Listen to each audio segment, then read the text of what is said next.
Balik ko sa inyo ang pakiramdam ninyo na habang natutulog kayo sa peligro de ora, nasa isipan ninyo, alam ninyo, mahimbing ang tulog nyo dahil iniisip nyo, si Yorme, alauna na madaling araw, nasa kalsada pa. We will bring back order in the city. We will put it in right perspective. We will be competitive again. Nung umalis ako, nung sinimulan ko ang Maynila, we are number 16. Nung umalis ako, number 3 na tayo. Ngayon, number 16 ulit. Kaya, pasensya na kayo. Nagkamali ako. Nagkamali ako sa inyo. Patawarin niyo ako. Ang akala ko, hindi ko alam kung akala niyo rin. Akala ko itutuloy na lang niya yung ginawa natin eh. Binago-bago pa. Ngayon, total, tayong lahat at hindi raw tayo nakatulong sa kanya. Sa interview niya, hindi raw tayo nakatulong. Total, tayo naglagay sa kanya, samahan ninyo ko, alisin natin sila lahat sa City Hall.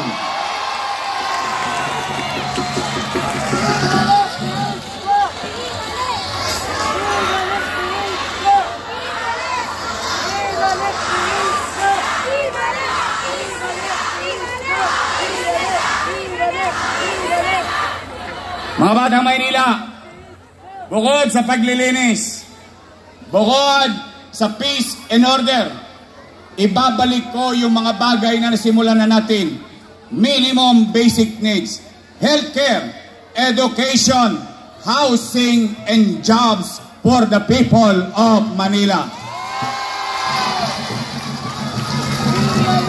Kaya, ulitin ko, sigurado ba kayong gusto nyo akong bumalik? Sigurado ba kayo dyan? Promise? Textman? Umatay man sila? Joke lang. Oh, again, Nay, Tay, mga batang Maynila, pakiusap ko lang, ha? Ulitin ko, ha? Huwag po kayong magsalita ng masakit laban sa mga kalaban ko. Pabayaan nyo na sila. Let's just move on. Let's just move on. Dahil at the end of the day, ang importante, kayo, tao, mamamayan, ang mahalaga sa halalang ito. Hindi ang mga politiko. Kami, instrumento lang ng pagbabago. Konsepto, talino, karanasan, lakas ng pangangatawan. Ngunit, ang lahat ng iyan ay pag-aari at ang may tanging kapangyarihan ay ang mamamayan na kanyang nasasakupan. Mga batang Tondo, uwian na tayo. Gutom na ako. Gusto niyo na bang umuwi? Bago tayo umuwi, maraming salamat sa pagpunta ninyo dito sa Plaza Moriones. And let me take this opportunity. Pakita ninyo, marunong na ako mag-English ngayon. Charot. Naipakilala sa inyo ngayong gabi sa proclamation rally natin na maiproklama natin ang ating mga kandidato. Nasa kanan ko, si Sharon Cuneta. Ang mabait natin, Doktora Irma Alfonso.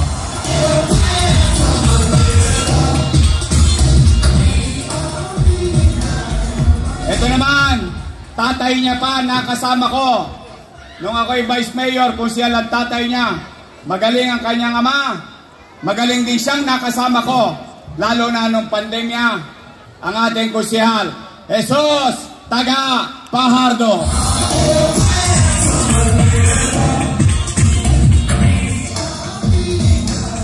Unang takbo pa lang niyang chairman, kasama niya na ako. Naniniwala ako sa kanya noon, naniniwala ako sa kanya ngayon, at patuloy ako maniniwala sa kanya. Bobby Hernani.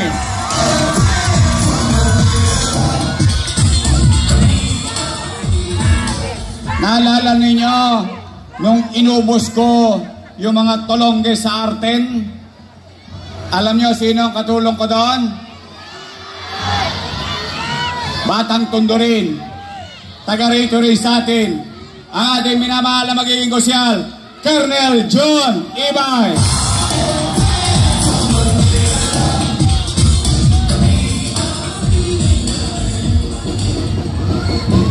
Shout out sa mga kasing edad ko, yung mga batang tasikwent dyan. Naalala nyo ng bata tayo, pag may basketball, magsusulisit tayo kay Bansay. Oy, shout out yung mga batang Bangkaso at saka Morsak. O yan, dinadayo natin nung araw yung ama niya, bago naging congressman, nung kusihal yun, katakot-takot na sulisit ang inabot sa atin. Magaling ang kanyang ama. Magaling din na naging kusihal na kasama ko. Matigas pa. Kaya pa. Ang ating minamahal kusihal, Eric Ian Nieva.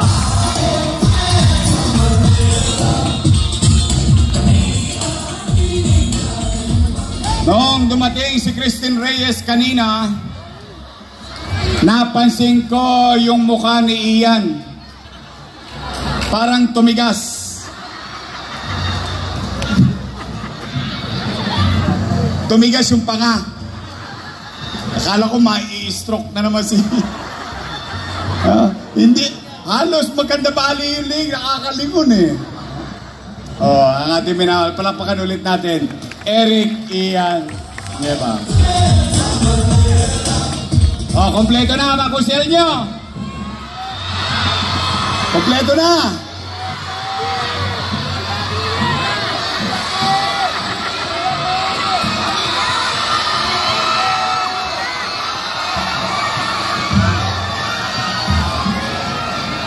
Pinabili lang ng suka ng nanay niya yan eh. Yeah. Mapo ka lang. Ito ha. Papaalala ko lang sa inyo. Noong 98, 1998, binoto ninyo akong kusihal. 23 anyos din ako noon. Ngayon, tasikwenta ako. Pero salamat sa inyo. Kahit sa murang edad, binigyan ninyo ako ng pagkakataon. And I hope, hindi ko naman kayo ipinahiya. Kaya naman, ito, 23 anyos din. Sino mas gwapo sa amin? Umayos kayo na sagot. Ako pipirma ng ayuda. Charot. Bigyan natin ng pagkakataon. Ayan natin siyang matuto. Kasi nung araw, reklamo na reklamo yan. Alam nyo bakit? Ano nireklamo niya? Papa, why you come home so late? Always. Hindi ko naman may paliwanag sa kanya. Sabi ko, sa dami ng may sakit, sa dami ng namatayan, sa dami ng may problema, kulang ang 24 oras kung tugunan yung pangangailangan ng tao. Kaya sila'y napagkaitan ng oras bilang isang ama. O ngayon, naintindihan niya na. Nung pinaikot ko, hanggang madaling araw, nasa kalsada eh. Sabi ko, ngayon, alam mo na. Kasi, hindi ko pwedeng ituro at mahirap ituro ang pagmamalasakit sa kapwa. Nasa tao yan. Wala yan sa paaralan. Sa paaralan, ang tinuturo, ABCD. 1 + 1 = 2. Pero yung pagkatao mo, ikaw yan. At tanging matututunan yan kapag nakikita mo ang tunay na realidad ng iyong pamayanan. Iyon ang sinabi ko sa kanya. O ngayon, nagulat siya. Ay siya umiiyak eh. Mas iyakin sa akin to eh. Eh nakikita niya pag may sakit, magkukwento, Papa ganito, Papa ganyan. Now, you know. O kaya naman, halimbawa, nadali nyo na yung 5. Pwede nyo ba isingit?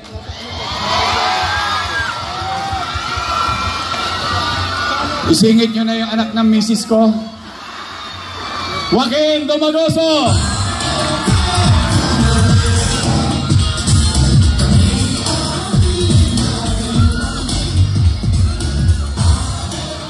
Tingnan natin pag naging kusyal ka na. O mahirap talaga maglingkod sa bayan. Talagang hindi yan na ipapasa, hindi yan natuturo. Kailangan nasa iyo yan. So, mga taga-Tondo, eto naman, binata pa.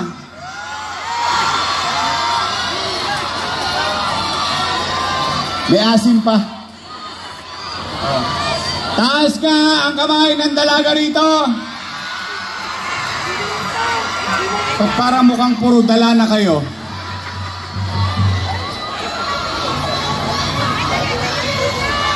Nanay, Ernix, may nirereto sa'yo si nanay. Magaling na congressman, at least, hindi ako napahiya sa kanya.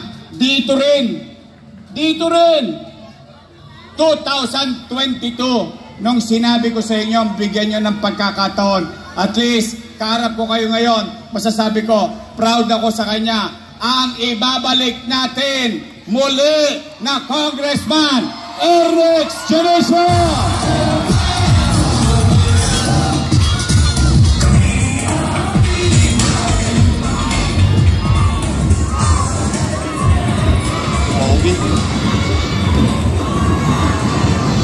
Pogi ano? O, ito na mga aking partner. Siya ay mukha lang 19. Naintindihan nyo na yun? Tacorens na po yan. Graduate ng Lasal. Graduate ang kurso Political Science. So she knows, alam niya ang trabaho ng gobyerno at pagiging presiding officer ng Sangguniang Panglungsod. Siya ay graduate ng Lasal, pero daig ko siya.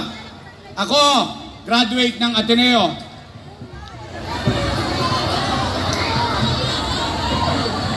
Parang ayaw niyo maniwala. Palibasa, marami akong kaklase rito, no? Ako'y Ateneo. Ateneo di Tondo. Tondo High School. Graduate ng Lasal, Political Science, aral sa kanyang ama, dating Vice Mayor and Presiding Officer. Gawin natin, ilagay natin ang maasahan nating Vice Mayor, Chief Atienza!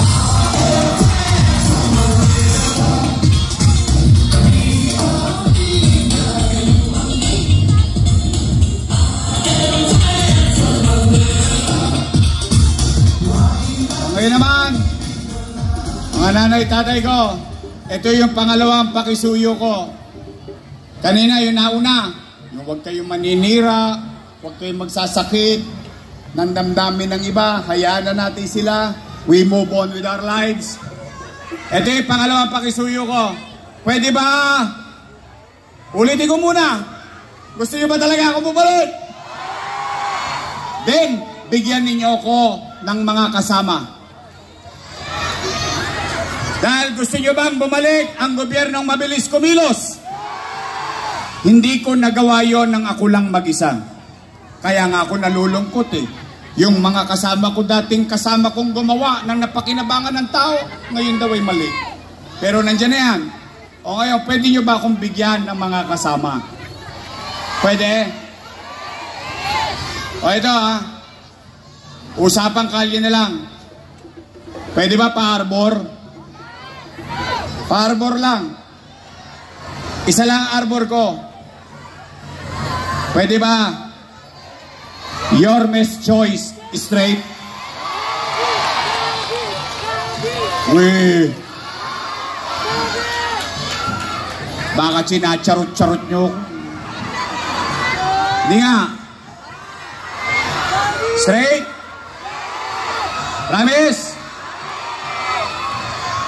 Hoy, mga taga-tondo. Pagtapos ng eleksyon, bibili ako ng dibidendaso. Titingnan ko kung may prueba ba kayo. Oh, pwede straight? Talaga? Oh. Lalo na yung iba dyan, yung mga naupo, madaling lapitan. Mahirap hanapin. Alam na alam mo ah. But seriously, pwede ba makisuyo? Bigyan ninyo ko ng mga kasamang makakatrabaho ko dahil gusto kong ibangon muli ang lungsod ng Maynila. And I can only do that with them. So pwede, Yorme's choice, straight! Taas ang kamay ng gustong straight! Talaga? Aasa ako. O, ang sukli ko sa inyo, pag kayo'y nagtotoo, maglilingkod ako ng maayos. Gagawin ko ulit yung ginawa ko na dati. Uulitin lang natin. So muli, kain na. Uwi na. Asa ko ha. Maraming salamat sa inyo. Pero ito ang sorpresa natin ngayong gabi. Dumating na! Dumating na!